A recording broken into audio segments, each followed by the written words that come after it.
Hi viewers, this is Nisma Ameer with another episode of our amazing program Meet the CEO,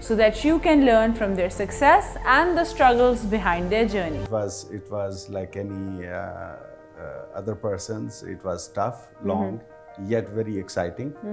I was lucky that I was exposed to a very dynamic environment in the early stage of my career. Okay. That was the age when microprocessor was just evolving into a powerful tool for technology. So that's where I started my career, in those environments where there was a lot of learning, there was a lot of hiccups as well. So it was primarily my exposure to Silicon Valley. That's where I started. Okay, that's amazing. So from the very start, did you always know that I want to follow the IT side of the situation? Yeah, over time you realized that this is my passion and I want to pursue a career into this field? Because I'm sure when you started off, it was still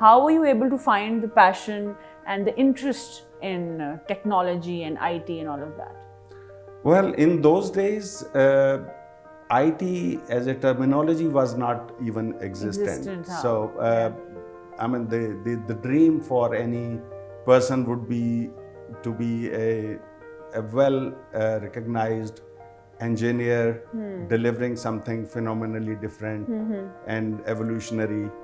So that was actually an era, as I mentioned, the microprocessor was just in late 70s, early 80s.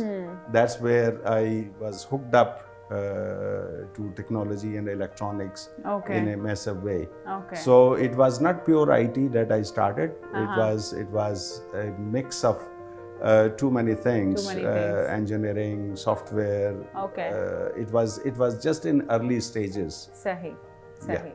So given that you mentioned that you had the exposure of Silicon Valley, then eventually how did the transition bring you to Pakistan?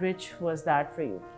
Well, whosoever has been exposed to Silicon Valley would unanimously agree on that is a place where things really shape up. They take place. And because of a very peculiar ecosystem that has been there for decades now, and that is why you see all the successful global enterprises in technology come out of that place. It is very collaborative environment and very I would say dynamic research, development, and commercialization of any technology takes place. So that is the key attribute of Silicon Valley.